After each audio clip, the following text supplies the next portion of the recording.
What's happening, YouTube? You back in the building with the Black Avengers of current culture. Me, Larry, T Streams. Fellas, how you doing tonight? What's up, man? What's up? I'm doing good. How about yourself? Doing real good. I'm good, man. Larry, what's up with you, man? We done lost you. No, man, I'm just messing around. Okay. I was about to say, man, damn. My man had the straight ventriloquist pose. Yeah. I'm going rolling crazy. Yeah, man. I feel you. So, people, what we got lined up for you guys today, you know how we do this. Pop culture, movie, Marvel news, money news that you can use, politics, and we're going to jump right on into it. But first, please subscribe to this channel. Subscribe to Larry's channel. Go check out Taylor on Facebook. Like this video, comment on this video, share it, and check out the podcast. And then if you really, really need some gear, go check out shoplifegains.com. First pop culture story we're going to talk about that's hot. Carmen Electra came out just the other day, and she detailed the sexual exploits she had with Dennis the bad boy Rodman. And fellas, I gotta say, oh, you think he was just a bad boy for the Pistons? To give the folks some backstory, let's let them hear what Carmen Electra had to say about Rodman shortly after they got married. Man, I tell you. A lot of people think Dennis Rodman, okay? They think tattoos, they think wild hair, they think cross-dressing guy who wore that wedding dress. I mean, that doesn't scream boyfriend material. I love that. I love the colored hair. I love the drama. I love the excitement. You know, he asked me if I wanted to get married, and I said yes. And he said, okay, get dressed. Let's go. Was there any part of you that was like, what are we doing? It's 7 o'clock in the morning. We're in Vegas. We both kind of said that to each other in the car on the way.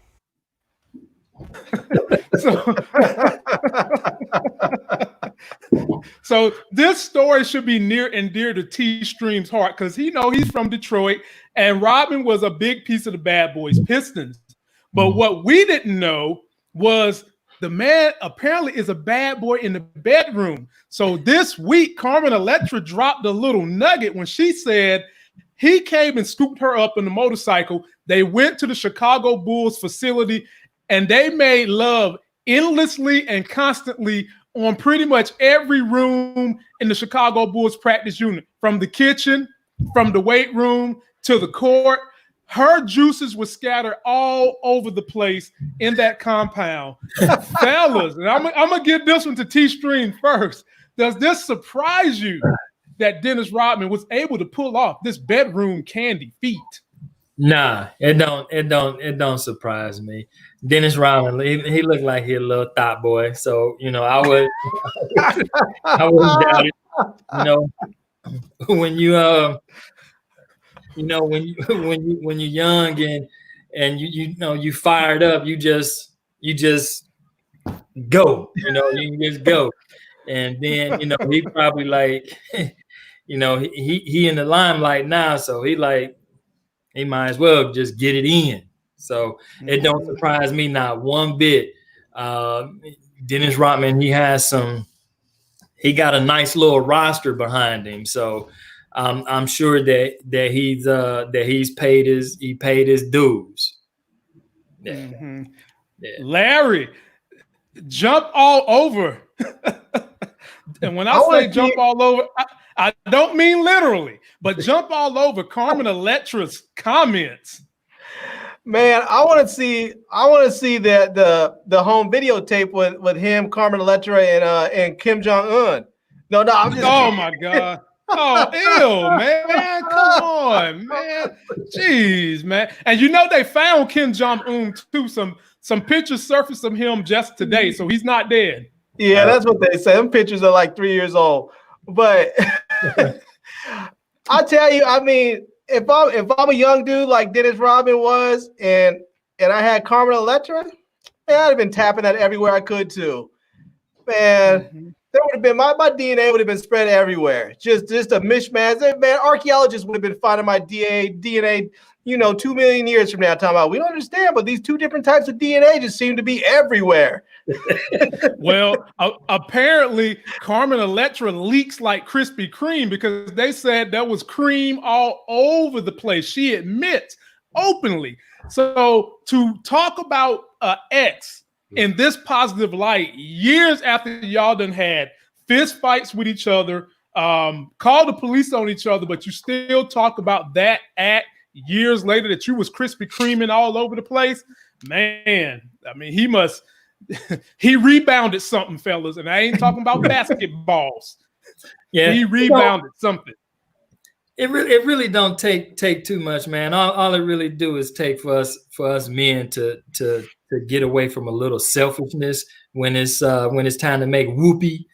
And he went back to the dating game. Yeah.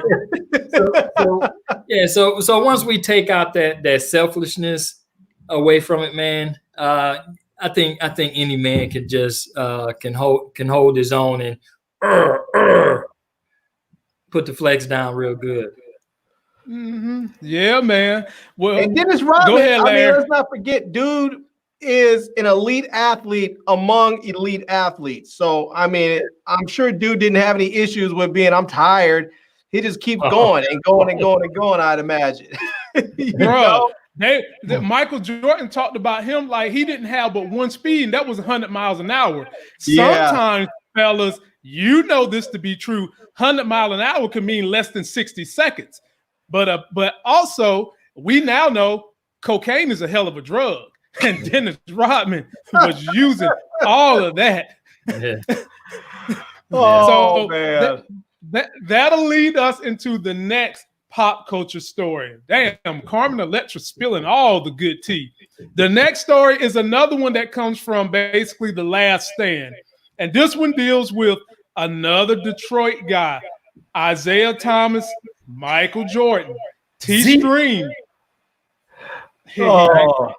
Now look here. I'm gonna put it like this, plain and simple, man. You know, I like Jordan. You know, hey, let me get out the story on this one. What's going on? Okay. So you know, Jordan had a moment where he fell out with Isiah Thomas, and the backstory to all this is it led to him telling them, "Do not bring Isiah Thomas on the Dream Team." And take a look at what the response was from Isiah about what's going on in the documentary and the Dream Team issue. Whatever Isiah says now, you know it wasn't his true actions then. You know there's time enough to think about it or the reaction of the public that's changed his perspective. You can show me anything you want. There's no way you can convince me he wasn't a blank. Had we had the opportunity to do it all over again, I think all of us would make a different decision. Now, me, myself personally, I paid a heavy price for that decision. And that decision, heavy price he's talking about, he missed out on being the Dream Team. They took John Stockton and Magic Johnson over him and had Joe Dumars, for crying out loud, as the backup over Isiah Thomas. T-Stream, did Michael Jordan go too far, or is this just a case of the rich and powerful get all the spoils? You know, you can't take anything away from Jordan. He was good. All right. He left a mark on basketball for as long as basketball will remain being played in the United States of America. Mm-hmm. But what he did was, excuse my language, but what he did was a fuckboy move. All right. Now, ladies and gentlemen, keep in mind, T-Streams. Keep in mind, T-Streams is the Detroit guy. I just want to put that out there. I just want to put that out there now. T-Streams is the Detroit guy. Right. Fighting words for some people. Now, I'm going to tell you this, because when you look at it, it boils all the way back to the championship game where they swept us, all right? Detroit leaves the auditorium. Don't shake their hand. So, I mean, all right, you at the highest level of competition. If somebody don't want to shake your hand, man, why are you going to cry? He don't want to shake my hand, so he can't play basketball with us overseas. And I'm just, and I mean, it may have not have been like that verbatim, but when you look at it, that's how it was. Michael Jordan played the fuck boy because didn't nobody want to shake his hand at the end of the finals. You already got the trophy, MVP, and all this other kind of stuff. Why do you need to shake somebody's hand, nigga? We mad. You know. So how you gonna try to use your way? You gonna try to use your way to bulldog somebody off of a team, and at that time, you know, you really wasn't even at the total height of your little situation either, and so you know that was if you go back and watch the documentary. Or the statement at least that Isiah Thomas said, you know, it'll really shed some light. You know, dude was really being, you know, and for him to drag it on, it's been over 20, 25 years now. It's been longer than that. And so for him to drag that on and still hold the grudge because he didn't want to shake your hand, Michael Jordan, you is a fuck boy. Larry, let me give it to you before they kick us off over T-Stream. Is man. Michael Jordan being as petty as 50 Cent and Donald Trump, and is it justified for him to be this petty to this day? To this day. All right. Well, let me say this. Here's the thing. It's sort of a catch-22, right? Part of me feels like, as far as taking Isiah Thomas and putting him on the dream team and going to the Olympic Games itself is a sporting event, a larger sporting event, or you know, a tournament that is based on the foundations of good sportsmanship. It was sort of a way that nations can come together and they can avoid war by having sport. And those were sort of the original foundations of the Olympic Games. Now, if you're worried that somebody is not a good sportsman and you don't want them on your team because they're not a good sportsman and they don't exhibit good sportsmanship, that is a legitimate reason not to want somebody. However, if you are also not showing good sportsmanship by not actually forgiving somebody or saying, hey, this is a good player, let's reach out to them, let's be good sports about it and try to hash out our differences, is also not being the best sport. So it's sort of a catch-22, but in the end, the reality of it is that Jordan was the man at the time. He was the one that got to call the shots because he could have just simply said it's either Isiah or me, and they would have said, okay, cool, we're taking you and leaving Isiah home. And I don't know if that's what happened, but if it came to that, I'm sure that's very easily what could have happened. So, I mean, I think ultimately as a competitor, you should want the very best players on your team, whether you like them or not, you know? Mm-hmm. And so the Jordan does not want him, I think is maybe, at the same time, I'm sure he realized we just don't need him. You know, I mean, our team is stacked. We just don't need them. And they didn't. They obliterated their competition. They just simply didn't need them. It's like, did they need Christian Laettner? No, but, you know, they needed a college player. So he was there. The backstory on what happened with the Dream Team. Now, this was written by someone who covers the Chicago Bulls. So this could be a whole lot of icing on this Michael Jordan cake. The backstory is it wasn't just that Jordan didn't want him. Most of the people on the team didn't want Isiah because they felt like he was a bad boy. He would have been a cancer in the locker room, whatever.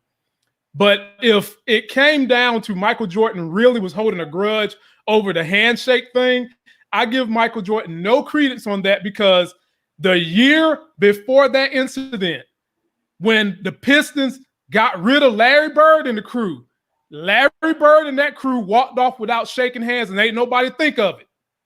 So I'm kind of with T Streams on that one. If it's that petty, why in the hell didn't Michael Jordan get mad and be like, "Well, I don't want Larry Bird because he's not a good sportsman either." Right, but here's the thing: when you don't shake the hand of the bad boys, it's not looked at as you did something horrible because you're dissing the bad boys. But when you're the bad boys and you don't shake the hands of the good guys, then people look at you differently, you know? So you own that Michelle Obama. When they go low, we supposed to go high. Well, I mean, essentially, yeah. But when you don't go high, people look at you a certain kind of way, you know? When we gonna learn our lesson about that? You about to make me say a bad word, Larry. I'm starting from scratch. When we gonna learn our lesson about that? Well, you start from scratch every episode now, man. Be more careful. T Strings, finish off segment 1 for us. By the way, subscribe, people, and super chat. I got new sound and visual graphics for those that super chat. I'll let you pick. All right, cool. So, at the end of the day, man, it really just it do show how petty Jordan is.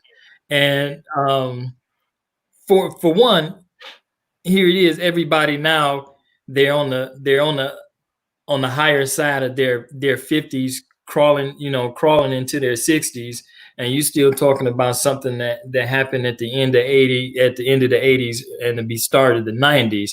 But how many times can you think of when Jordan expressed or showed unsportsmanlike conduct on the basketball court with with his mouth, and everything, and so and the way he reportedly treated some of his own teammates. So he punched Steve Kerr in the nose and broke it. Yeah, so it was a double. He playing the double standard. So I like him as a ball player, but dude, he probably as a person, we probably wouldn't click. I don't know, because dude, he all right. But anyway, it's hard.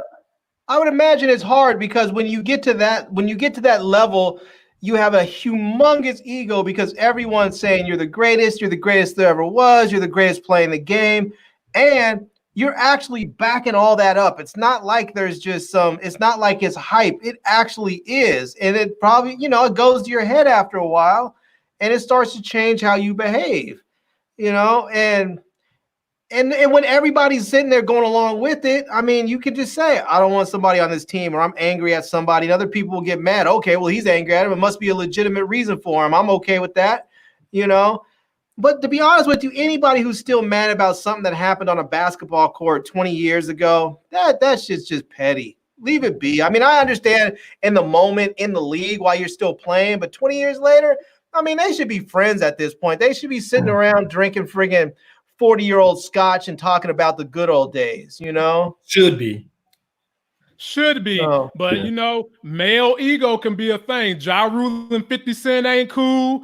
I don't ever see Hillary and Bill Clinton being cool with Donald Trump, and it don't ever look like this mess with Isiah Thomas and Michael Jordan. Lamar, like you were saying that a lot of the other players didn't want him on the team. I think that obviously they were the bad boys. They played hard. They fouled hard. They played hard. They played dirty. But the thing is that when that's how they played against other teams, he's not going to be that way to his own teammates because that's how they played with their competition, So well, here's the point Stephen Gray made that's legit. Isiah Thomas kept Michael Jordan out of the All-Star game his rookie year. And that's kind of another point where the beef began between the two. How do you keep him out of the All-Star game? I guess he went and told the coaches, don't let this little young whippersnapper get in the All-Star game. We're not going to have him. So Michael Jordan's rookie year, he didn't make the All-Star game. And the allegation is that Isiah Thomas was the big cheerleader for that. When did they start the Rising Stars or the rookie All-Star game? Man, that's been since the 2000s era. Okay. Yeah. That's crazy. I didn't realize that Isiah did. That's a straight bitch move right there. If that's what happened. I'm just saying. I mean, if you're a rookie and you're coming in and you're going to make the All-Star game as a rookie, and some dude just is upset with you for whatever reason and decides to straight basically just cock block you from getting on the All-Star team, I think I might have some lingering resentment over that too. I might be like, man, F him, Yeah, but like you said, at this point, man, just let it go, man. All y'all almost retirement age. Hell, some of y'all walking around with a cane now. Just let it go. No, I agree. At this point, they should be okay. And I guess what I mean lingering, resentment when it came time to keep him off of a team, like keeping him off the the dream team, then I might be like, okay, yeah, you know, guess what? I'm cool. I just got a gold medal and you didn't. You got you know, I still eventually went on to become an all-star, and I still have, you know, multiple VIP trophies and all-star appearances, and I have a gold medal. And you didn't get to be on that dream team because you basically played the bitch move on my rookie year. So, I mean, I can see why that stuff kind of goes back and forth, you know. But, you know, like we were saying, at this point, they should be sitting around, you know, watching old films together, drinking scotch and just hanging out, chilling and talking about how they were dumb young kids and you know, because it wasn't like even then, even though Isiah was a so-called vet, dude retired at 32. He wasn't that old, you know. Yeah. Well, moving right along. Jackson. Yeah, man.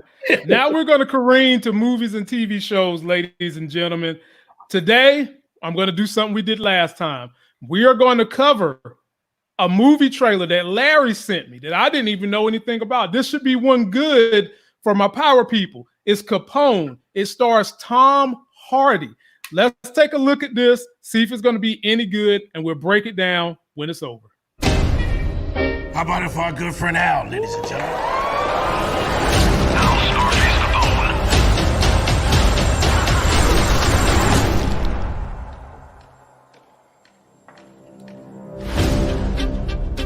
Do you know what the difference is between Adolf Hitler and Al Capone? Hitler's dead. Capone lives like a king in Florida. He has full-blown dementia. I have reason to believe it could all be an elaborate act. What's this about? We have information that your client may have tucked away a very large sum of money.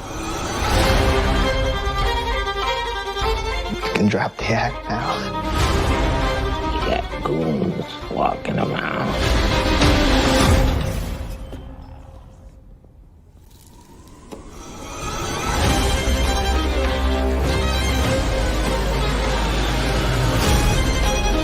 Guys like you own this place $10 million.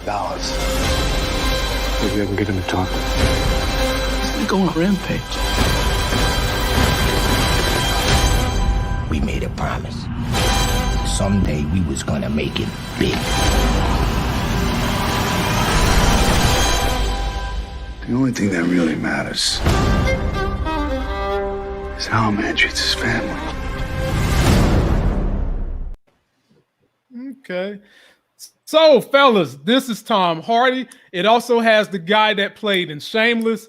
Yep. It drops May 12th, 2020, straight to video on demand, released by vertical.com. Larry, what you think? Is it going to be any good?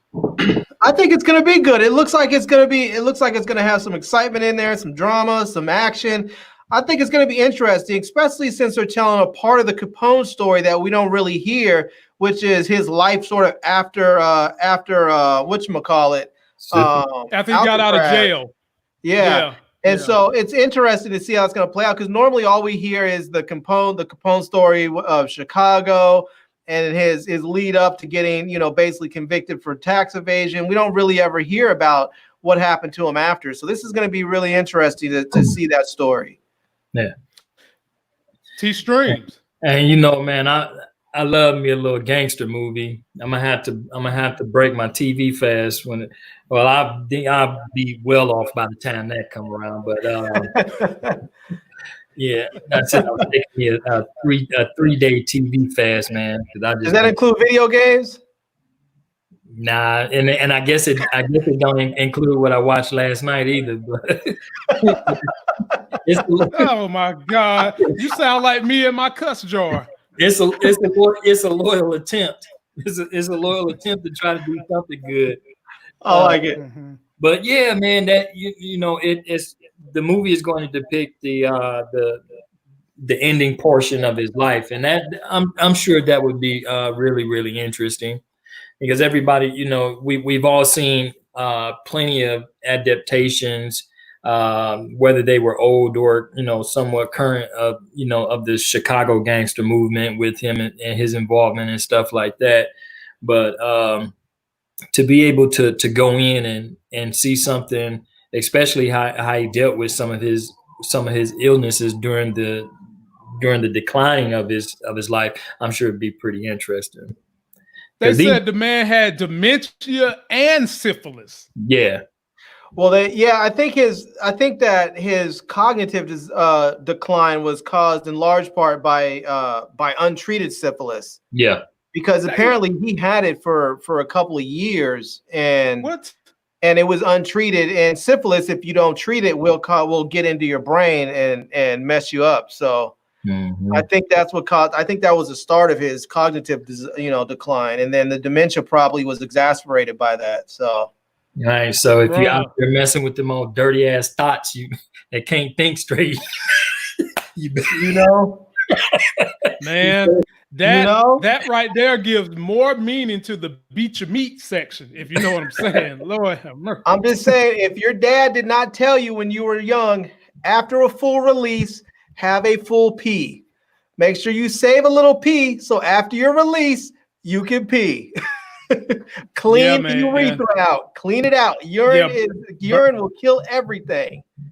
See, you can come to the Black Avengers of current culture and get sexual advice from a Capone movie from these brothers right here. Lord have mercy. So now moving right along in Marvel news, and I know you guys both like the MCU, where there is a gentleman by the name of Jeremy Conrad. He's a writer for MCU Cosmic. He tends to get a lot of interviews and insider information.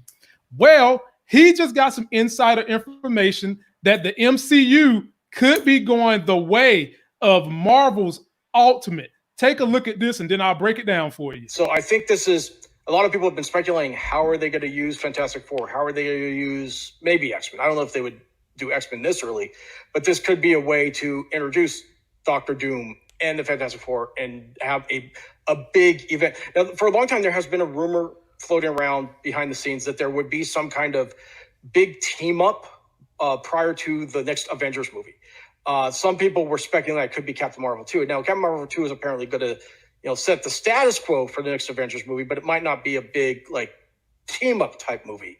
This could be that big team up that would hit right before the next Avengers movie, and it could be a way to, like I said, put Fantastic Four on a big stage because they are, Feige at Comic-Con said they're going to be done in the way they deserve. Basically, them talking about the Marvel Ultimatum series was this big, gigantic series that came out in 5 installments in 2009. And fellas, check this story. Oh my God, the storyline sounds crazy. Magneto's kids got killed. So Scarlet Witch was killed. Quicksilver was killed. And that drove their daddy Magneto nuts. And so what he did was release this doomsday device that started tearing the earth apart piece by piece. And they had to enlist the Brotherhood of Mutants, the Fantastic Four, Doctor Doom, Spider-Man, the X-Men, and the Ultimates. The Ultimates was an alternative version of the Avengers. The founding members was Tony Stark, Nick Fury, Ant-Man and Wasp, and also Captain America and Thor. All of them had to get involved to stop Magneto and this doomsday device. Gentlemen, I give this one to you first, Larry. Would this be a great way to introduce these new characters into the MCU?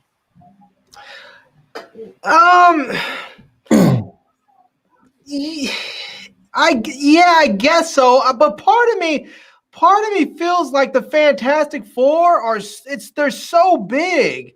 They don't need this watered down introduction where they have these other supporting characters like Captain Marvel and Captain America and Iron Man to kind of introduce them into the world. People know the Fantastic Four.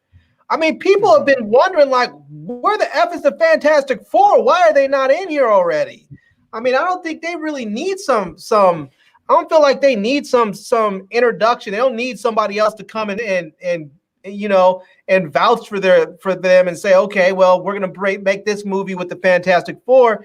to introduce them. They are the freaking Fantastic Four. Just give them their damn movie and sprinkle a couple of other, a couple other Marvel characters in there just to introduce them into the world a little bit, to say, hey, this person's going to be here in the next movie, or they're going to do, whatever. But I think the Fantastic Four gets their own stuff. Yeah. Two streams. I think that's enlarged because of the, some people may have liked them. I think the Fantastic Four movies were sort of duds previously, so they may be attempting that to give a fresh approach, or I don't know, but like you said, they are already known, just like the Avengers, they already have their backstory and everything. We just need them to write a good movie, right? And not put out any garbage.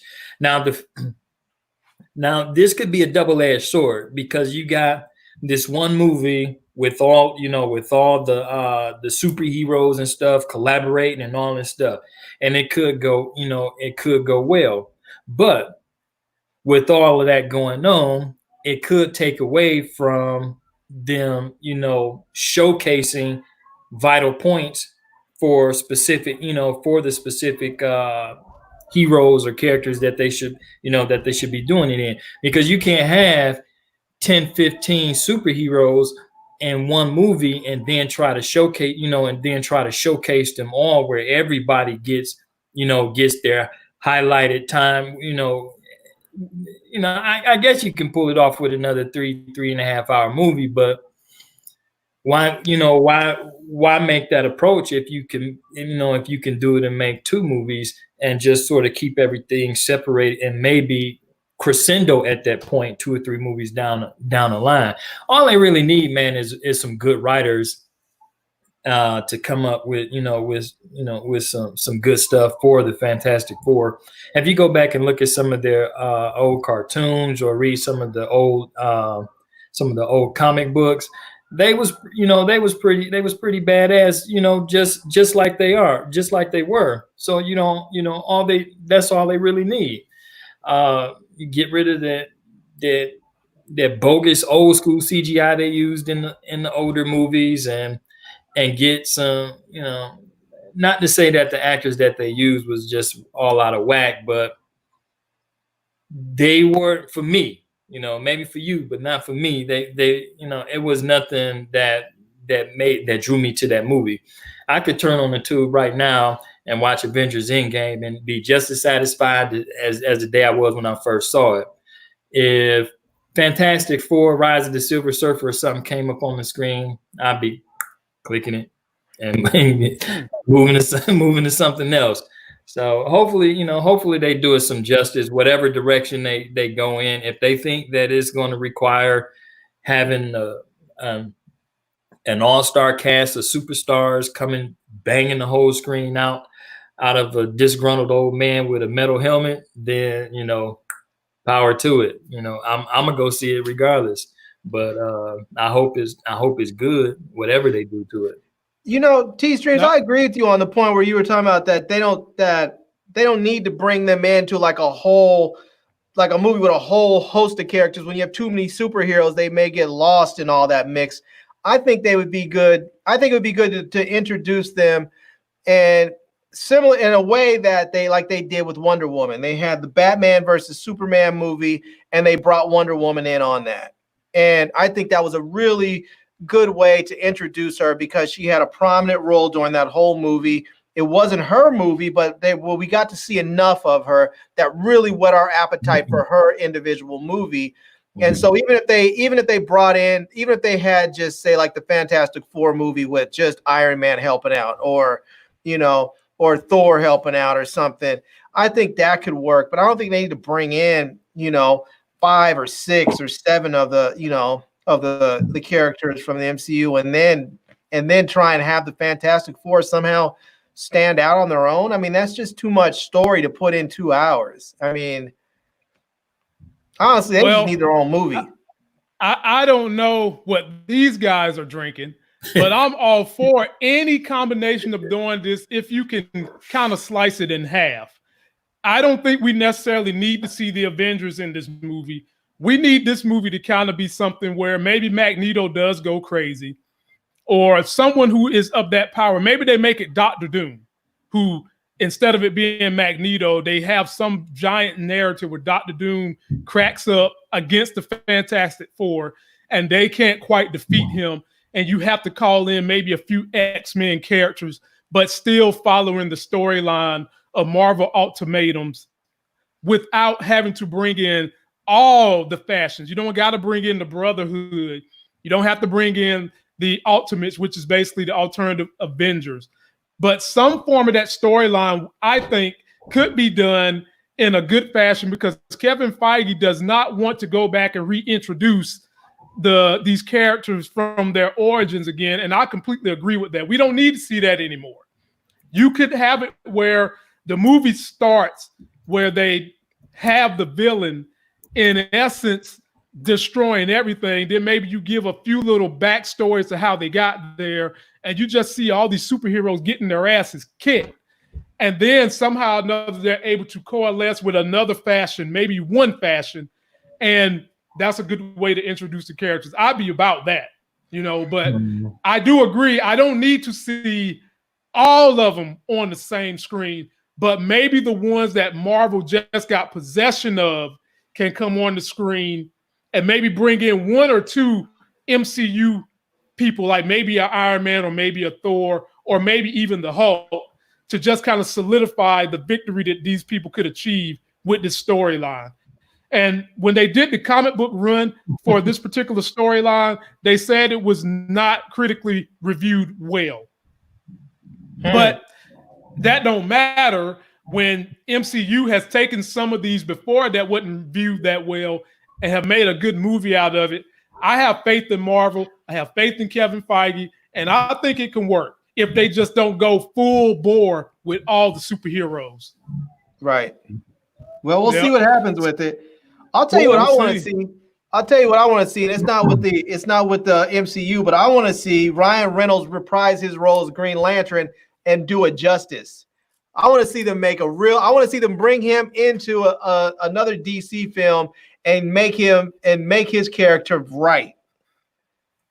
Man, I honestly didn't mind Green Lantern, to be honest with you. I watched the movie. It was okay for me. And I played the video game and I really enjoyed it. And I'm not afraid to say it. I ain't afraid to say it. So now, fellas, I'm going to switch gears. Now we're to the most important segment of this whole entire live stream, and that's the financial segment, ladies and gentlemen. And the two things we're going to cover in the financial that we're going to cover today deal with when is the right time for you to take Social Security. And also, we've had an issue, and Larry sent me this story. Hertz rental car is about to go bankrupt. On April 27th, they did not pay their debts, and they owe $17 billion in debt, and they didn't pay it. And they missed their debt payment. Now they're begging from Congress to, please give us a stimulus too. We're hurting. We don't know what we need to do. We need some money. They're begging Congress for money to help them with that $17 billion in debt. T-Streams, I'm going to give this one to you first. Why should Hertz, now I will admit this, they have been killed by services like Uber, Lyft, and Sidecar. Why should the government bail them out? I don't think that they should. Me neither. I don't think that they should. When you have like rental places like that, you should have systems in place to accommodate for the checks and balances against like competition. Now, because they do more than just rent cars to you at the airport. And so I don't think that, honestly, I don't think that they should get no bailout. And then if you're trying to ask for whatever $1 billion, excuse me. If you're trying to ask for whatever $1 billion, what point is it going to make? To me, everybody's hurting right now. But to me, that sounds like some bad management somewhere to be that far in debt. That's, not to say that it can't happen, but something has been mismanaged for it to happen like that. That's a little too drastic. And I know they'll probably equate it to the whole car industry that they did with the big three and stuff like that. But I don't think that can be compared to to like circumstances. Will they do it? I don't know. Should they do it? I don't think so. Larry, I know where you fall, but give it to us straight and hard. Yeah, man. I mean, part of me feels bad for them to some extent because they're suffering as a consequence of this whole coronavirus pandemic, and they're suffering right along the lines of the airlines and the hotel industry because they are based off of travel, and when people can't travel, they have no need for that service. They just don't. And so if you're stuck at home and normally, I mean, there's a lot of people who rent, they may go to Hertz rent a car because they have a corporate account with them. And every time they travel, that's where they go. Well, if you're not traveling, I mean, there's not a lot of businesses out there, I think, that can just simply say, all right, I have enough money to last for 2 months or 3 months with no business whatsoever. And, so basically they're stuck. They haven't had any real revenue because, if a lot of your revenue is coming from rentals or from fleet sales or whatever else, and you don't have any of that anymore, I don't know. Part of me feels bad for them on that sense, but then again, they were already $17 billion in debt. So, when their revenue drops to basically nothing and they have to miss a debt payment at $17 billion, part of me feels like, well, if whoever's financing that debt just needs to restructure it, because if you file for bankruptcy, all you're going to do is end up losing out on a lot of that money. You might be better served working with Hertz and just saying, look, we're going to restructure your debt. We'll move some of those payments to the back end or something, or we're going to, we'll lower your interest rate. We'll do something, and I know all that debt's not held by one individual, institution. I'm sure it's spread out, pretty broadly, but I still think it's probably best maybe if all the people that are holding their debt get together and say, let's restructure it so that they can actually pay it back instead of just filing for bankruptcy. Well, what about downsizing? Because they could just file for bankruptcy, and then somebody else, Enterprise or Alamo or somebody, could just come around and just say, well, cool, we'll just buy the name. And then they'll just reopen Hertz again, except it'll be Hertz that's basically just run by Alamo or Enterprise or Fox Rent-A-Car or whatever, Man, I mean, it might be a good opportunity for Elon Musk to get in there, and he can have a whole fleet of rental Teslas all across the country. Don't get me started on his crazy butt making the stock go down. But in terms of Hertz, I'm sick of the handouts to the big corporations. They always try to tell the average American consumer you shouldn't be carrying debt and you need to have emergency funds for 6 months. And that's irregardless of whatever your expenditures are. That's irregardless of whatever your liabilities are. You need to figure out a way to make this happen. Your very first step in financial management and freedom. And I feel the same way about this and a lot of the other people that have gotten bailouts because they're too big to fail. It don't change for me with them. It didn't change for me back when it happened with Barack Obama and the car bailouts. And I'm just like, let them fail and let whoever's got cash saved up that wants to jump in that business, scoop it up and revitalize it the way capitalism is supposed to be done. I feel for the people that losing their job. I do. Right. However, the dirty pill on the other side of that is it is still capitalism, and it's supposed to be the system and the check and balance put in place that allows people to thrive when something like this happens. And if you keep bailing people out, It does nothing for the morale of the American consumer. Right. And it makes me, frankly, extremely mad that they get to live by a set of rules that we don't get to live by. Yeah. Yeah, and I think a lot of people would feel differently about this, about bailing out the big corporations, if we felt like as individual citizens we were getting bailed out as well. So if they were doing like they have been in Canada and the UK and some of these places where they're giving people $2,000 a month or $2,500 a month over the course of this, over the course of several months during this pandemic, I think people wouldn't feel so negative towards these companies that are getting their bailouts or asking for assistance, because people would be like, yeah, we're getting it. They can get it. We're just trying to keep everything going. And people wouldn't feel so bad about it. But a lot of people are upset. They're like, why are these big billion-dollar corporations getting all this money?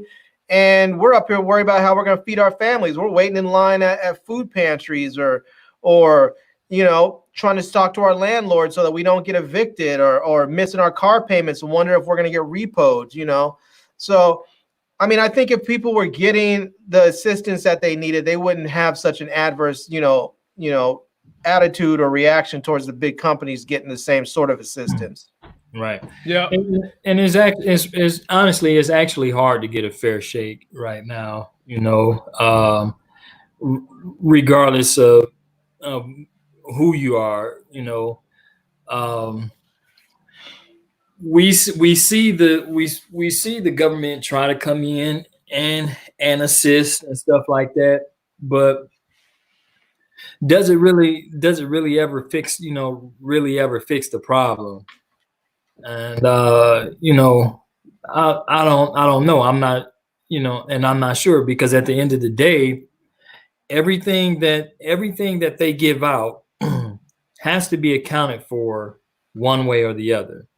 If it's not going to be through taxes, they're going to get that money back through some other means.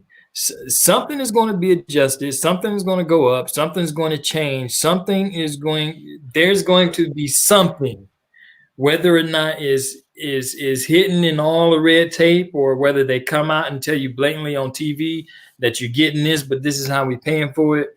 They're not just going to open up the reserve and, print money like Money Heist and just pass it out freely and expect the US dollar to still maintain its weight.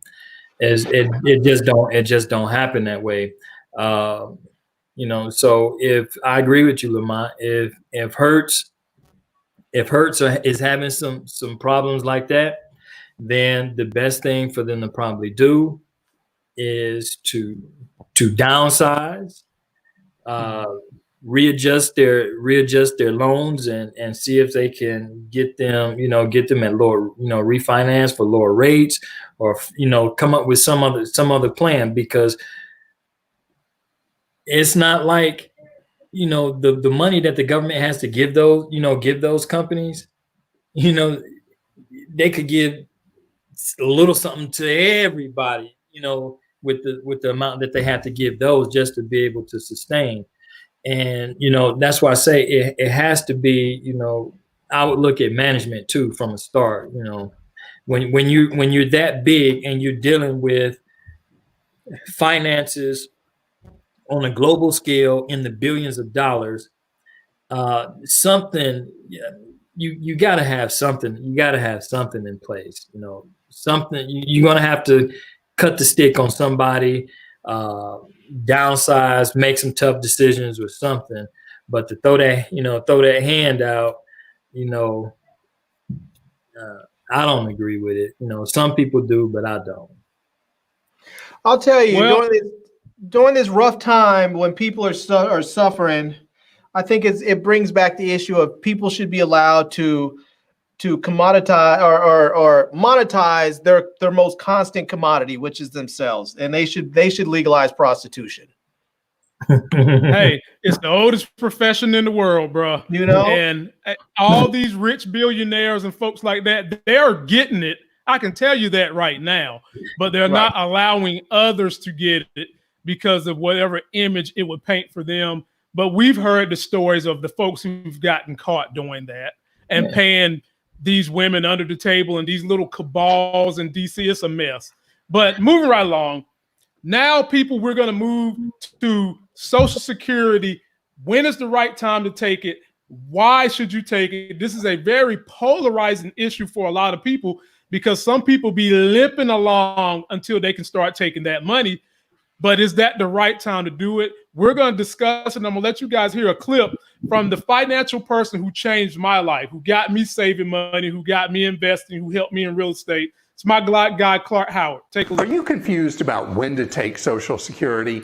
I'm Clark Howard. I want you to know the best time for you. There's not a perfect answer, but there are tools you can use to get to the best date for your situation. Most people tend to take it very young, relatively speaking. Your window to decide is between age 62 and age 70. Fidelity Investments has a very easy to use tool that shows you what happens with your money depending on when you decide to take it. It shows that living into my 90s, if I take Social Security, in the example I put in at age 62, I got roughly $1,500 a month. At age 66, I got $2,100 a month. But if I wait till age 70, I get just under $2,700 a month. Ladies and gentlemen, that is always the quagmire for most people. When should they take it? The longer you wait, you can almost make 8 times what you would make if you take it with the minute you turn 62. But the issue for some people is they don't feel like they might not live that long. So that's when it kind of comes to which one do you want? Do you want to get it early because you fear you might die before you reach 65 or 70? Or do you wait because you're in good health? But the numbers don't lie. You can make up to almost 6 times what you would get if you wait until you're 70 to get it. I give this one to you, Larry, first. Smart to wait or get it the minute you turn 62? Get it the minute you turn 62 if you're a black man. And, God, I knew you would say that. I mean, that's just what it is. I mean, in reality, the life expectancy of black men in this country is considerably less than white men and white women. And so if we wait until we're 72, we may not live that long. And if we do live to get to it where we can get the increased amount, well, what happens? We wait that long, we get the increased amount, and then we're only alive for maybe, another 3 or 4 years or something. And we get that other increased amount for 3 or 4 years. Well, if you take that money early, you're talking about getting a less amount of money, but you're getting a lesser amount of money for like a full 10 years. So now let me give you this caveat. Now you do know if you get your Social Security and you think you're going to be working a side hustle, it better be an under the table side hustle because you can be penalized from your Social Security if you make too much money. Yes, you can. But if you take that money, let's say that you retire from your job and you have a pension coming in, or you have money from your Roth IRA or your whatever other investments you have, well, you could take your Social Security and just invest it. That can just be the money you throw into your brokerage account every month and you invest it, or that's the money you use to put into a little fund to go buy, some rehab property or something. Oh boy, hold up. We got a super chat, and I got new graphics for people that super chat. What's up, Mike Willie? I would give you the option to pick, but since you don't know what the options are, I'm gonna just go ahead and give you one because you are helping contribute to the. I represent the rent is too damn high party. Playing a silly game, but it's not going to happen. The rent too damn high movement. The people I'm here to represent can't afford to pay their rent. Listen, someone's stomach, child's stomach just growled. Did you hear it? Rent is too damn high.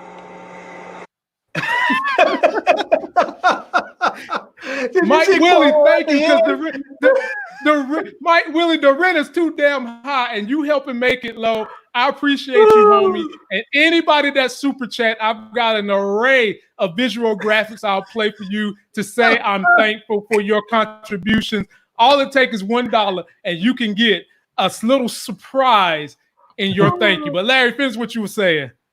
Yeah, I really honestly think that if you are a black man in this country where you have a lower life expectancy in the first place, it just makes more sense to take it early. You can use that money during that course of, let's say, if you take it at 62 instead of 72, for that period of time, you may be getting less money. It may not even average out, but it may average out. If you look at it at taking it over 62, and let's say you live to 82, well, you're going to take that lesser amount over a period of 20 years versus a period of 10 years. So it may actually average out. You may actually end up coming ahead a little bit depending on what you do with your money. If you put it in, like I said, into a brokerage account and invest it, or you use it to maybe buy property or rehab something. I mean, maybe just use it to travel or have fun with, but that gives you that much more time that you have some money to use and spend and play with. And let's say that you die at 68. Let's say you die at 71. Well, guess what? You've had all that money for that period of time instead of waiting for something that you may never end up getting because you just don't live that long to get it. So I say take it. I mean, yeah, maybe you could have got more money later, but I mean, maybe ultimately it doesn't matter. Oh, damn. See, T-Streams, you next. Buzz done dropped the $1. I appreciate you, Buzz. I'm going to give you a new graphic, Buzz. I got one for you too, baby. You sit tight. Here we go. I thought somebody was barbecuing. I said, oh, Lord Jesus, it's a fire. And then the smoke got me. I got bronchitis. Ain't nobody got time for that. That's right, my folk, Buzz. Ain't nobody got time to be sitting up here not getting super chatted. I appreciate. Damn, J Money, Lord have mercy. Here we go. Hey, J Money. I got one for you too, J Money. I got one for you too. This one's gonna be short and quick. Cocaine is a hell of a drug.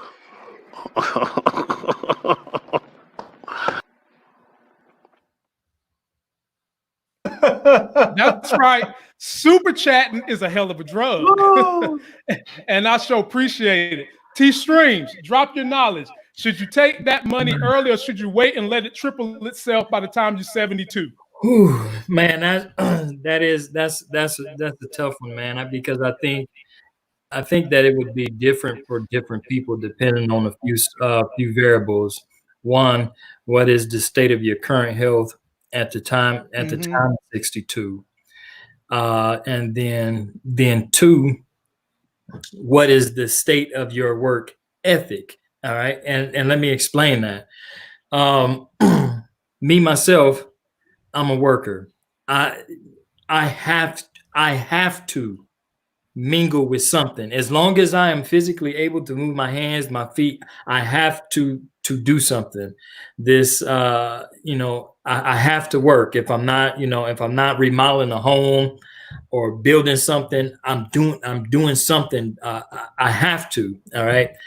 I've known people. One being my mentor. I used to lay bricks and blocks, and one of the guys that taught me when he worked, he worked till he got older, and then when he retired, he was only retired, for a few months, and then he just passed away of natural causes. But he always, prior to retiring, he would always say, man, I don't want to retire. I would go nuts if I just, sit at home and just did nothing or just watch TV or, do what we're doing right now every day. So I think a few variables do come into play. If you are physically able to, to go on, I would say, go ahead. What would you lose? If you have paid your dues and you have done well with your finances, and you can take that break and then truly live the glorified part of the American dream, then go ahead and take it as soon as you're able. Some people, they make so many bad decisions that they don't start getting it right till they're in their 40s and 50s. So when retirement time come, all they have is, $10,000 or $20,000 in the bank or something like that. And, it's a lot of money for some, but $10,000 or $20,000 really isn't a lot of money. And, you know, if that's what you have at your door to greet you when it's time to retire, plus an additional $1,000 a month or whatever they give you, you know, you have to evaluate that to say, well, damn, is this what it's going to be like? Because when I was 40 and I was bringing $4,000 a month home and had $5,000 in the bank, you know, paying my bills, eating and doing things, you know, it was still a little bit of a struggle. But now I'm up in age. I've got 20 in the bank, but I'm only going to be getting $1,100 a month. All right. So, you know, so I think there's going to be a few variables that's going to have to play a part on whether or not you should or whether you can or not. If you've done well with managing your finances, saving, investing, and all this other kind of stuff, and you can do it, and you can hit 62 and you can say, screw the system. It's time for me to live my life. I'm not punching nobody's clock ever again. I'm about to do this, then go ahead. But we also have to look at the direction our world is going in. Almost every place you go into now, even McDonald's, you see folks 60 and 70 in McDonald's now. You see people 60 and 70 greeting you when you walk into Kroger's or Walmart. And so that lets us know that when you are legally able to do so, you're not always in the best financial position to do so. And, you know, it could be a conundrum for some, but, you know, that's the reality of the fact. So if you are in your 20s, your 30s, and your 40s, all right, and you know that 62 is coming right over the hill, it's not far away, you know, it's not far away, then if you haven't started making preparations for that time, then I suggest that it's high time to start doing so, like immediately, even in the midst of this situation that we have going on right now. Because when 62 hit and you have that choice in front of you, you don't want to be put in a position to say, I can retire, but I can't because I won't be able to afford it. You know, so, you know, if you did good by your kids and you raise your kids right and they getting it and they able to assist, then, you know, that's all the more power. That's all the more power to you. But I would really suggest that when it's time for that time to come, that you really put some thought into it, because you can take it and make things harder for yourself, you know. So with me, it really just depends. It depends on a couple of variables. I think that's another reason too, like you were saying, some people don't have a whole lot of savings. And then, you know, because there are a lot of people that are living check to check and they don't make much income to begin with. And then they get a little bit from Social Security, $1,000 or $1,500, whatever, every month from Social Security if they go early. That's another reason why a lot of people are leaving the country in retirement. A lot of people are finding themselves down into South America and Central America. You know, I'm originally from California. A lot of people would retire and move down to Mexico because you can make your dollar go a lot farther than you can here. You know, you can go buy or rent a nice little villa near the beach and pay, you know, $1,000 a month for a 3-bedroom place near the beach, and you're comfortable. Or you can go buy a place, you know, in a gated community out there for like $200,000, whereas you couldn't buy jack in anywhere near water out here unless it was in a swamp. You know, you know something a lot of retirees do that people don't know, and I'm wondering what they're doing now. A lot of retirees don't want to deal with cars. They don't want to deal with living in the inner city.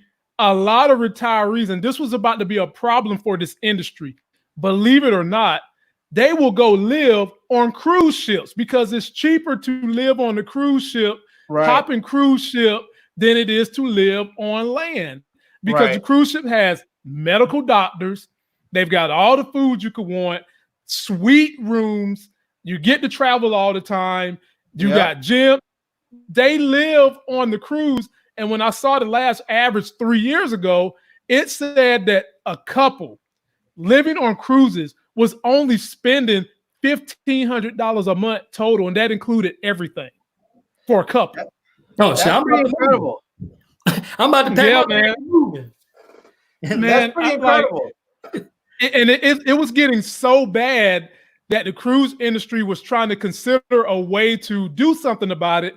But when they counted the bottom line, they realized, okay, these people are helping us maintain our revenue stream. So they didn't really do anything, Right. So I don't know. But for me, my thing that I always like to tell people, your health is your wealth.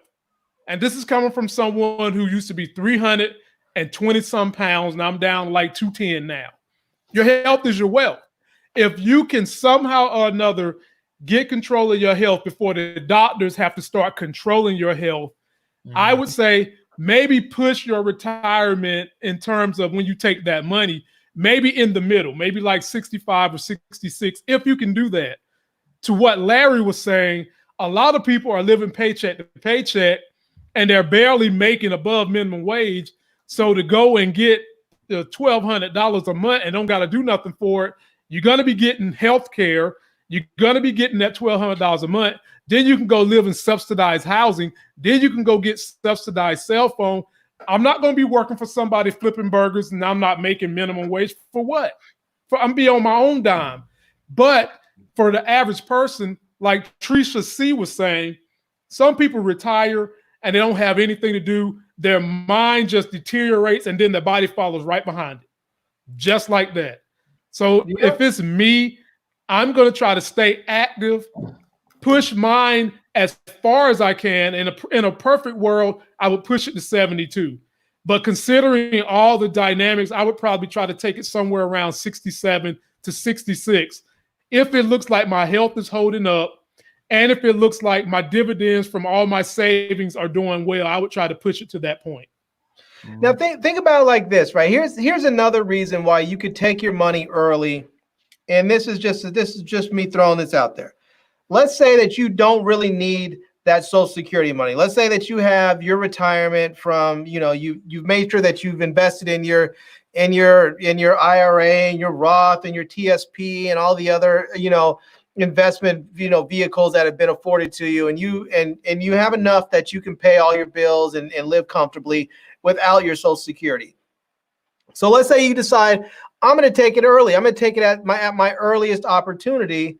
And so you only get, say, $1,200 a month. Well, $1,200 a month over the course of 12 months is like $1,400 and like $400 or something like that. It's like $14,400. So it's $144,000 over 10 years.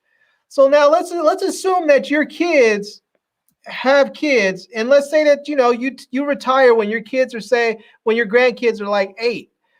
Well, in 10 years, by the time they're ready to go to college, if you took that Social Security money you didn't need and just put it away in a college fund, you have $144,000, not including the interest that it would have generated, that you can give to your grandkids to go to college. I mean, that's a huge benefit. I mean, or you could wait later and then take it out later, and maybe you get a little bit more for yourself later. But if you don't really need that money anyways, why not take it out and use it and grow it? Right. So I want to ask you your subscribers a question here, man. How many of you guys that's actively, can you see how many people are actually watching? I want to ask how many of you guys that's actively watching actually take time right now and invest in something like that. You're actually actively investing in something, whether it's money market, mutual funds. They have the Robinhood app that I'm not sure if it's actually been discussed or not. But how many of you guys actually actively investing right now for those later days? Stocks. You got one that's in stocks. Okay.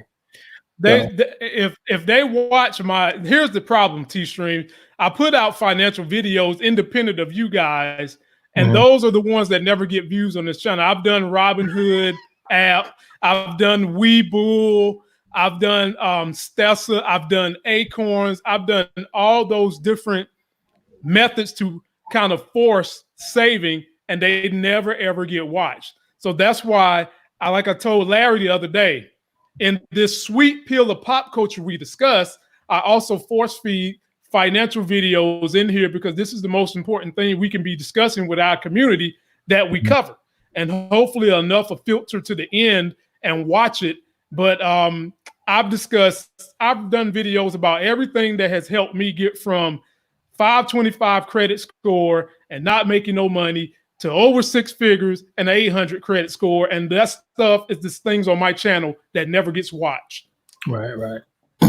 But anyway, I've done Robinhood, and a bunch of people, the few people that did watch it did get the app. So I'm going to do a Robinhood app and investment video with the fellas probably on Monday, covering a little bit of ground, kind of like investing 101. It'll be very, very simple ways you can get in and not have to have a lot of money to start investing, just forcing yourself to start putting away money.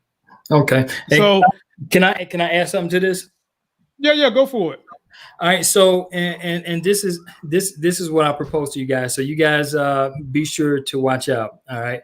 So here because this is in our community is really serious and imperative that you set up for the stormy day, or set up for those latter moments. A lot of us have parents, that you see and you just be like, dang, I wish I could do more for them. And then you look at your current situation, you wish you could do more for yourself and stuff like that.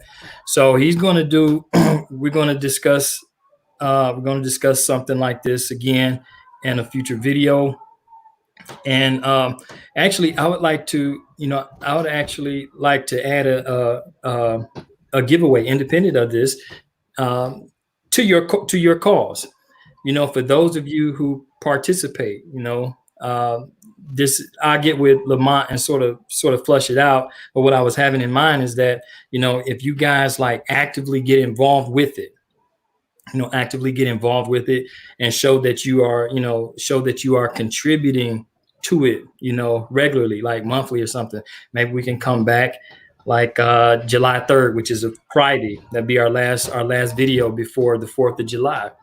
And, those of you who can confirm with Mr. Lamont here that you have it, that you've been contributing to your deal, I will personally donate 2 $500 scholarships that go into your savings fund for that cause. All right. Can you orchestrate that? Be more careful. Wow. Did y'all hear that? Now let me give him a sound graphic, because he's going to help y'all with college money. Let me give him a graphic. Hide your kids, hide your wife, and hide your husband, because they raping everybody out here. Yeah. Hide your wallets, hide your pocketbooks, because T-Streams is giving out money to everybody up in here. And we're going to discuss the giveaway in a future video. And yeah, man, we're trying to help get the Black community, well, all communities in general, but especially ours, more empowered with knowledge, so y'all can do some of the things that we have been trying to do on our journey to financial freedom. I got one more issue for you guys tonight. Then I'll let y'all go to bed. And this might make Larry a little mad. But I gotta cover it. Cover it. Yo, boy, Joe Biden. This is the politics, ladies and gentlemen. Joe Biden has had some sexual allegations thrown at him. And we know that other politicians, and I'll name them after we watch what Joe Biden had to say. As a matter of fact, let's just go ahead and cut to Joe Biden talking about the sexual allegations that have been thrown at him and how he feels about what is going on. I'm saying unequivocally, it never happened. Women have a right to be heard, and the press should rigorously investigate claims they make. I'll always uphold that principle. But in the end, in every case, the truth is what matters. And in this case, the truth is the claims are false. In 1993, Tara Reid worked in then-Senator Joe Biden's office. She says a supervisor asked her to deliver Biden his gym bag and he assaulted her in a Capitol Hill hallway. I remember the coldness of the wall, and I remember his hands underneath my blouse and underneath my skirt, and his fingers penetrating me. Now, I could have so many jokes, but we're going to take her seriously. Larry, I'm going to give this to you first. We've had 4 years of watching allegations come against Trump, allegations come against Brett Kavanaugh, allegations come from the redneck guy in, what was it, Mississippi, Alabama, one of them that was running for office. And all the Republicans did was turn a blind eye and allow these fools to just basically yell that they was vehemently lied on and they got away with it. Will this same thing happen to Joe Biden?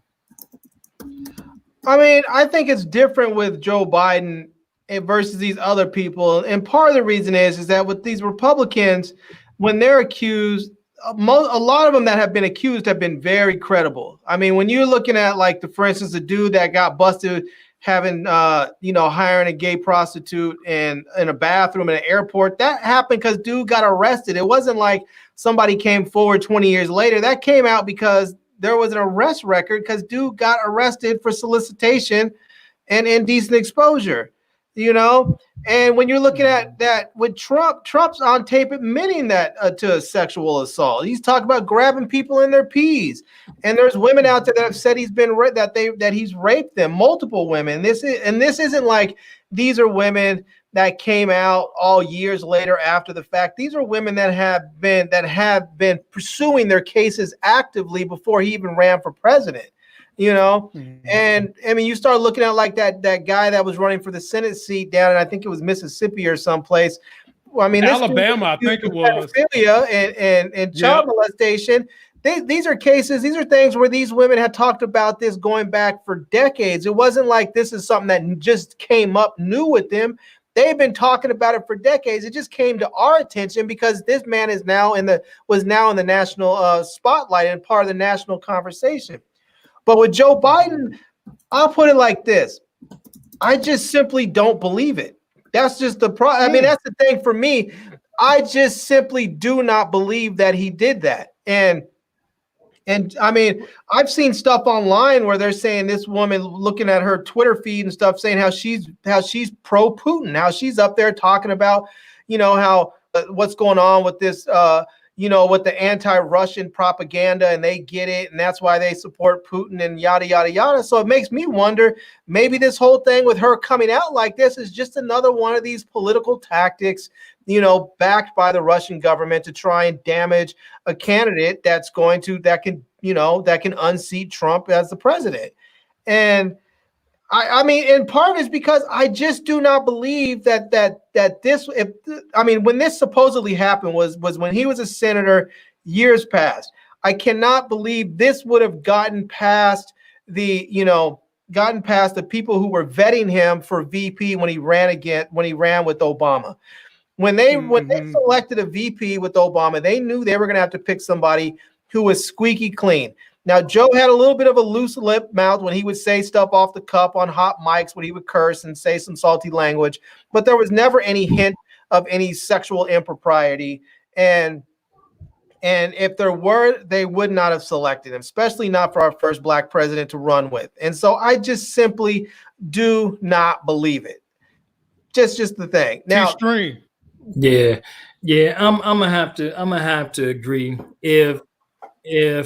If all of this was like, if there was like some weight to this that could really hang him, there would have been no better or opportune time than to hang it around the neck of Obama when they both ran that very first time, because any type of scandal attached to the first black man getting into the office would have derailed that whole situation, and they know it. And a sexual scandal at that would have killed him. There would have never been no Obama presidency, even if it didn't have anything to do with him. Just they would have tried to attack his competency to have a strong supporting team around him. And so that for this to come up right now is basically propaganda, old school political propaganda. I can't see it any other way. What I want to know is who is the person behind the scene, sending the cash under the table to this lady to come out, because if this happened back then, it should have been dealt with. So why bring it, why try to bring it up with weight now? And when it could have, you could have did it 12 years ago. So I don't know, but it just goes to show you how they playing ball with it. They're going to do whatever they can, and it's probably not the end of this story. Okay. And it's probably not the last thing that they're going to throw up. Of course not. I still think they trying to clinch. They're trying to clinch that ooh-wee moment, because that is the only thing that's going to put Donald Trump in a position to take the presidency again. They have to have a strong ooh-wee moment. And this right here, just not it. I think this right here is just propaganda to stir the pot, so that when they do come up with it, or when they can try to drop it, they can say, well, not only was it this, but it was this too. So how can this guy be trustworthy to run the country, or however they decide to dress it? But anyway, it's that's one of them. Get on up out of here movement, man. Man, I'm a little nervous. It makes me queasy because Democrats don't have the same stomach that Republicans have, especially Republican women.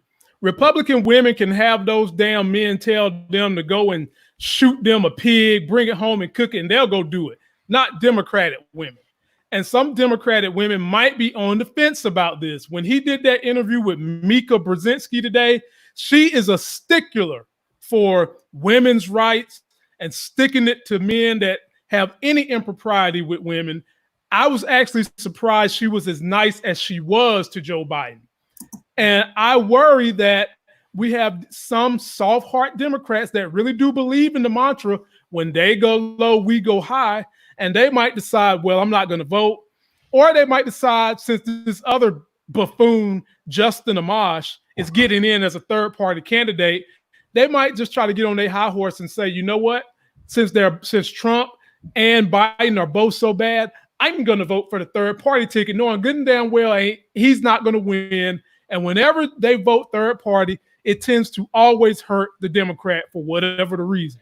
So those are my concerns. That's not necessarily true. And in this case, I think because Justin Amash, if he gets in, he's going to pull from the Republican side because he's a Republican. He's a conservative. No, he's claimed he's running as libertarian. Well, I understand that he's going to run as a libertarian because he can't run as a Republican since the Republicans already have their nominee. But because he is a conservative, he's going to pull from that conservative voting pool, which means there's no Democrats that are going to look and say, oh, maybe I'm going to vote for him instead. No, I think that's one of the reasons why Democrats were so up in arms when Bernie Sanders was talking about running as a third party candidate against Obama. They were like, you can't do that. It would kill his candidacy because you're going to pull votes from the Democratic, voting pool. You just can't do that. Now this is where I got to stop you. Gary Johnson, who ran third party in the last election, he was really a Republican. He got 3.5% of the votes. He got more votes than Jill Stein. And do you think those votes came from Republicans? Nope. Yeah. Nope. You had a lot of the Bernie bros that jumped on him and Jill Stein because they felt like they couldn't vote for Hillary, nor could they vote for Trump. And this Justin Amash might be just enough for the Bernie bros, who we kind of need them. and some of the Bernie bro women that we do kind of need to go to this young guy who claimed he's about liberty, he's about let the markets take care of everything. And I'm sure he's going to try to hide his abortion record. But when you go back and look at every election where a third party has been involved and they keep the numbers, there's only been one in the last 20 years where the Democrat won, and that was Ross Perot, Bill Clinton in 92. That's the only one. Well, the only one. I guess we'll see what happens. I'm interested in seeing how all this goes down. I think that if the Democrats simply run the same sort of race they ran last time with this, not even the same race, excuse me, if they run and they pull in the same numbers that we did with Hillary Clinton, that if they just simply run a 50-state race, they will win. They didn't win. We didn't win. The Democrats did not win in 2016 with Hillary Clinton, not because Hillary couldn't have won or not because she didn't get more votes. It was because she didn't run a 50-state race. She focused on the big states, what she did, what she won, but she needed to focus on some of those other states, some of the smaller states, some of the battleground states, and all she needed was one. That was it. She just needed one, and she would have been president right now. And so I think if the Democrats simply focus on a 50-state strategy and they get the same amount of voters that we had in 2016, that we will win the presidency. As Joe Biden would say, this is a term he coined. Bull malarkey is also what I call on these allegations popping up now. And to end this all T-strings, I got to come back to your state because this bothers me. Take a look at what's going on at your capital.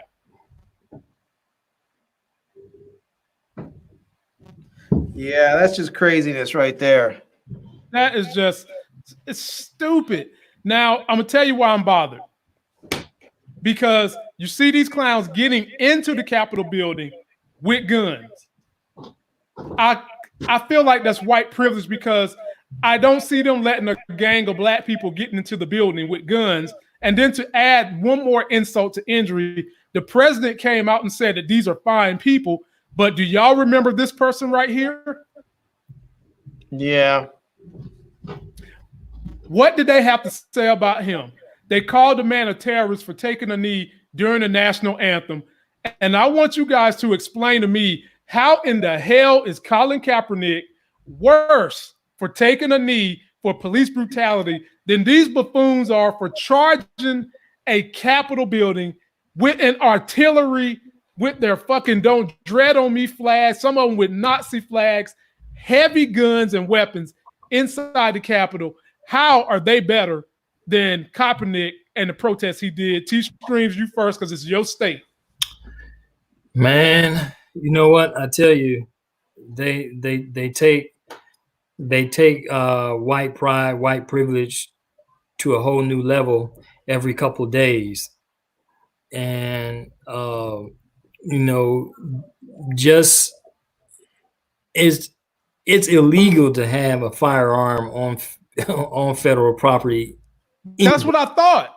That's state property, though. That's state property. And so, even so, I don't think that you are allowed. I don't think that you're allowed to take guns in there. That's sort of been the debate that we've been trying to look at today, because you can't take them into courthouses,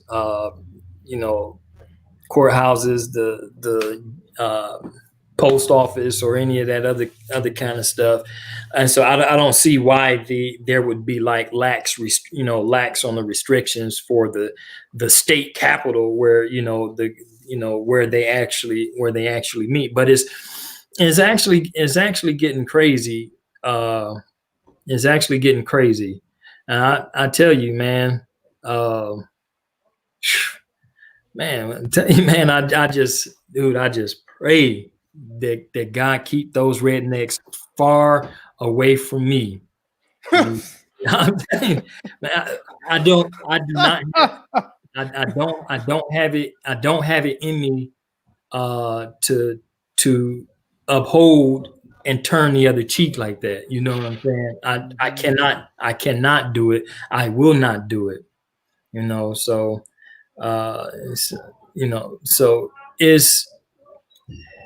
they're not going to prosecute. That situation has went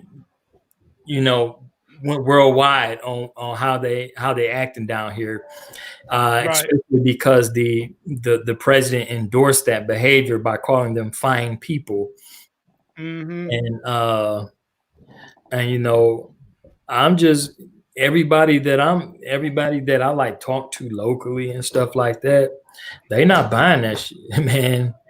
They if they're gonna do that, they better keep that far away from the city. Because if they start displaying that type of stuff here, it's gonna be a civil war down here. And Larry, get on in there, Larry. Get on in there. Not gonna be nice. I'm scared about T-Stream because I know T-Stream artilleried up. Get on in there, Larry. Well, I'll say first of all that just earlier this week, Canada banned assault style rifles in their country after they had their deadliest shooting that they've ever had. They banned assault style rifles just like that. Boom. Done, gone. And I'm not saying that, no, I am saying it. Fuck it, they should get rid of them. There's no need for an average citizen in this country to have a military grade weapon. Just not. If you want to have a shotgun, you want to have a hunting rifle, you want to have a handgun, there's arguments for that. There's no reason for anybody to have an AR-15 or an M4 or any of these other military grade rifles. Right. And as far as what these people were doing in the Capitol building, when they were in there and they had their guns and they were basically chanting, let us in, trying to get to the governor, I would have viewed that, if I was the governor, I would have viewed that as an attempt for these people to do a forceful takeover of that state government. I would have locked those damn doors. With them inside, I would have activated the National Guard, and I would have said, I'm going to have everybody by the time the National Guard gets here, if you are still on the state grounds, you will be arrested. If you are locked inside this building, you will be arrested. If you attempt to resist or you put your hand on your weapon, you will be killed. Period. That's the way I would have handled that. And if they were out there protesting again, I would have just called out the fire department and said, just squirt them down. I'm not going to say you have to go Bull Connor on them and knock them down with the high pressured hoses. Just constantly squirt them down so they are so cold and uncomfortable they don't want to be out there. It's utterly ridiculous. They are, first of all, they're violating the stay-at-home orders. Second, they're violating the social distancing orders. Third, they're presenting a danger by having a mass protest without a permit. And I know they don't have a permit because they're not issuing permits because you can't have a gathering over 10 people in Michigan right now. So, I mean, they're violating multiple laws, and on top of that, they're bringing guns to these things. I mean, I'll tell you what, this is what the anti-gun people should do. And the Democrats should help organize this, and they should provide legal counsel to the people that participate.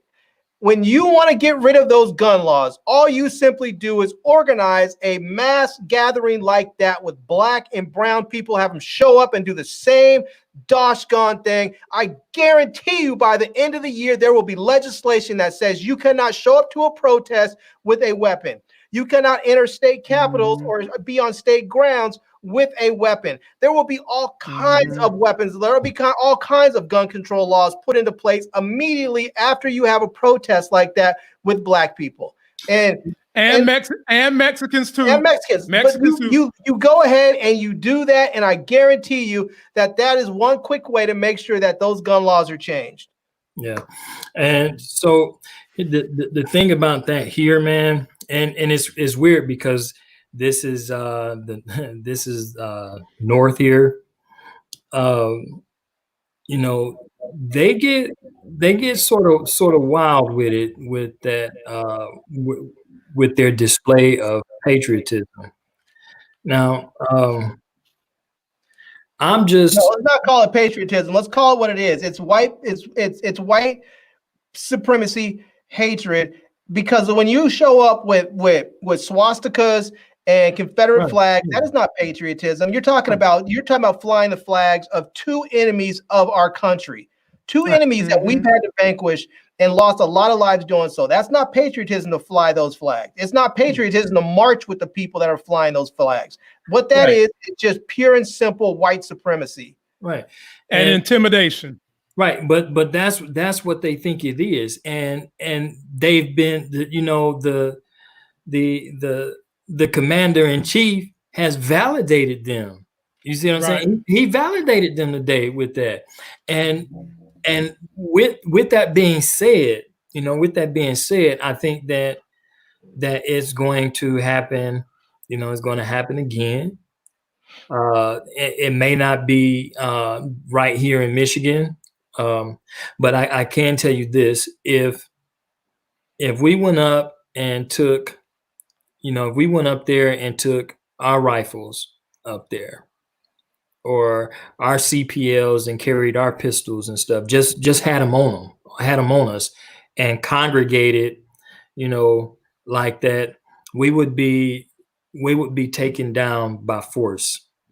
I'm almost 100% certain that if I walked in the state capitol building with my machine guns strapped to my body and my pistols clipped onto my side, walking in there like I'm ready to, go to war with any and everybody, they would probably, it's likely that they would probably kill me, And not just walking in, you're in the face, 2 inches from the face of a police officer, from a state police officer in there, screaming in his face, shedding coronavirus all over him, screaming in his face. You would have been killed. First of all, you wouldn't have had an opportunity to scream in his face because, like you said, they would have shot and killed you. Yeah, they would have. And look, and this is why I put this graphic up. Oh, well, never mind. Of Colin Kaepernick, who done less. The people that he was representing that got killed, some of them did less than what these guys in this rally are doing, and they got killed by the cops in the first place. But the cops is going to let these dudes with their hot-ass breath scream in their face, hurling possible coronavirus and beer in their nose. Come on, man. Yeah. Come on. I mean, part of me feels really bad for these police officers because they're up there and they have to do their job and they're forced to deal with this. But part of me doesn't feel bad because I'm like, if these were black people, you would have acted differently. You would have stopped them from going in there, or you would have arrested or shot these people. And so the fact that you're not doing this with white people means I just can't feel as bad maybe as I want to, because part of it is it's your own fault. It's your own bias that's allowing this to happen. It's crazy. So that's why so if there's anybody just thinking that I'm some like violent goon or anything like that, that's not the case.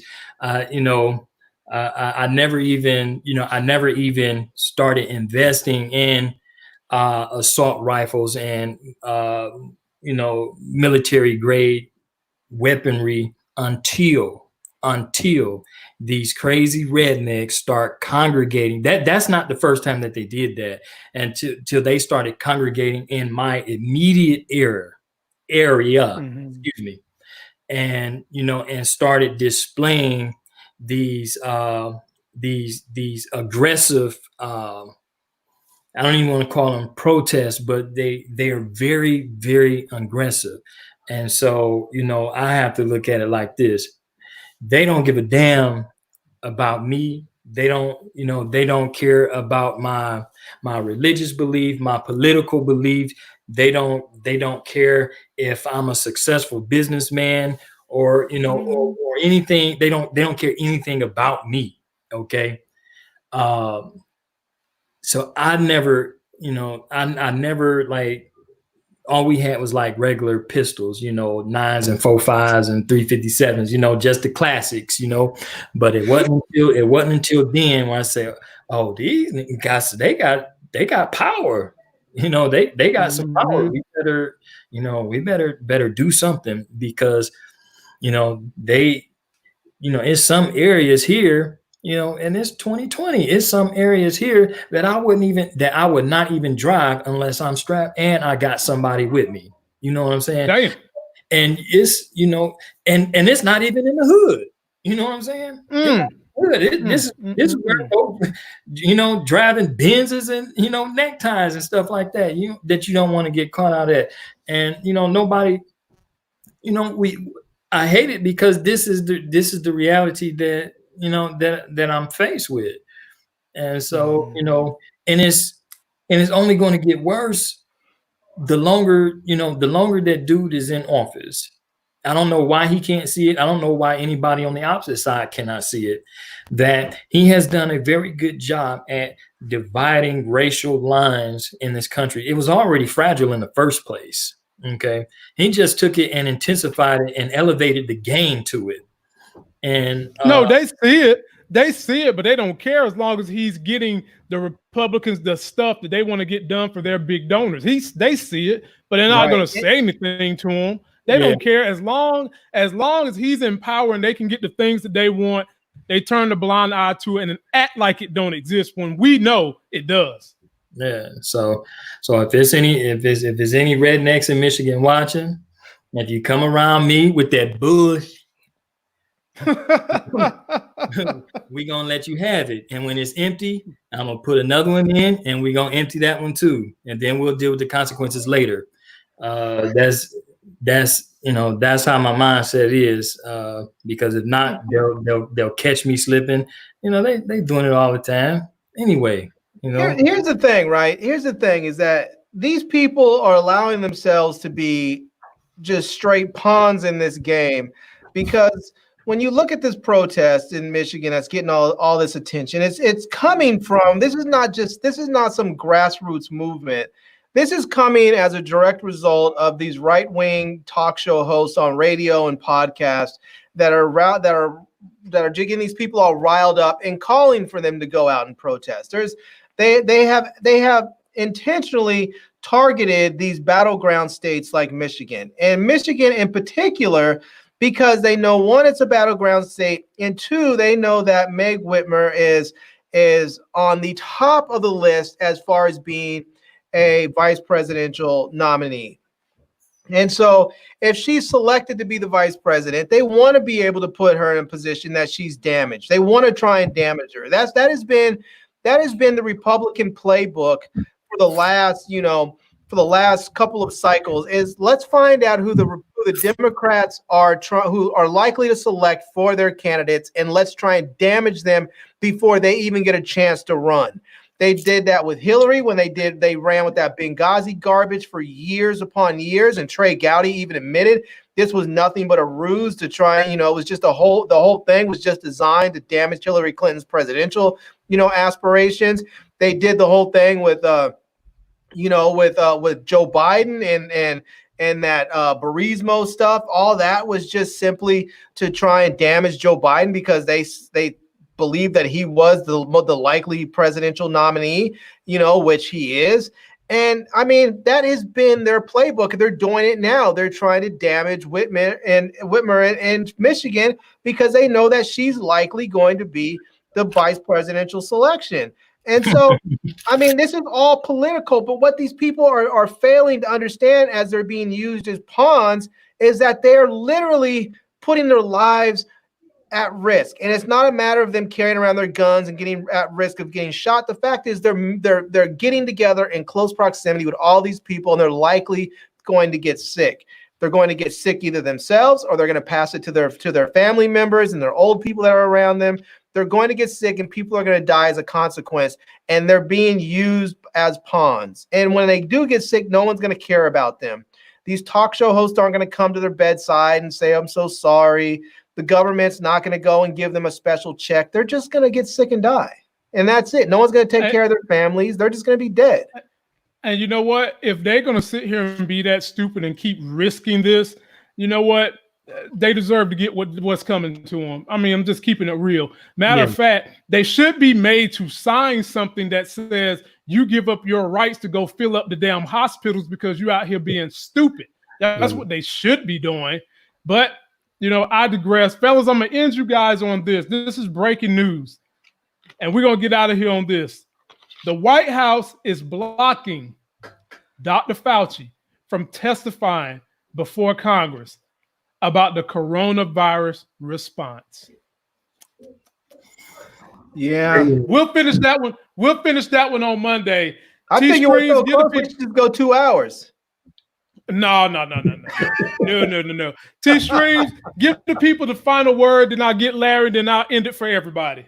All right. Despite the troubles that our country is going through right now, there is still a lot of decent people out here that exercise common sense on both sides of the fence.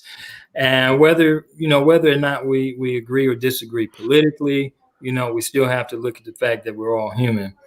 Some people make wise decisions. Some people make dumbass decisions. All right. Just make sure that you're on the side that makes wise decisions.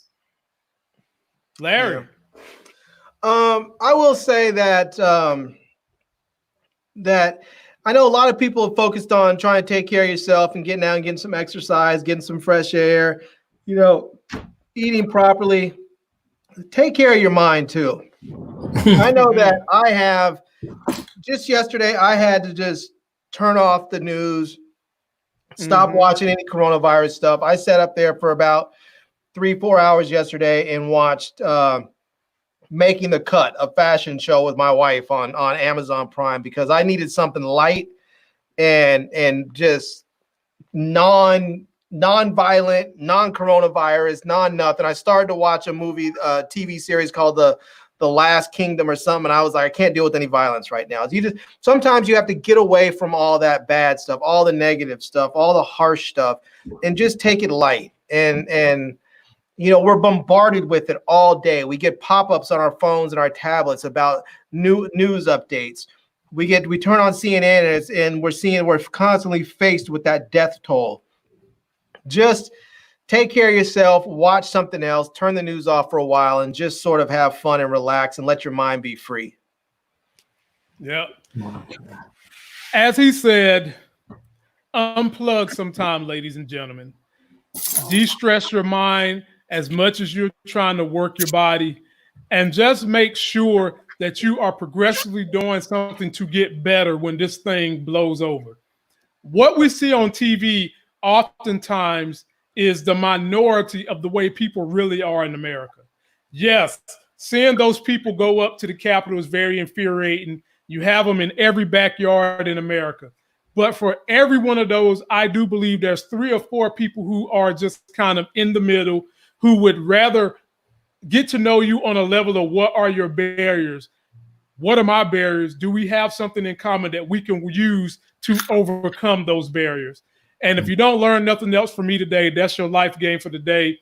Please be sure to subscribe to this channel, subscribe to Larry's channel, go check out Taylor on his Facebook group, share our videos, because we believe we are some of the deepest brothers in all of YouTube. We deserve more views. We deserve more subscribers. And one of these days, we are going to be at the apex of giving you guys the information you need to succeed. And that's going to do it for this video. Don't forget to like this video, comment, subscribe, get yourself that life game. Until Monday at 9 p.m., we'll see you. Peace. Peace.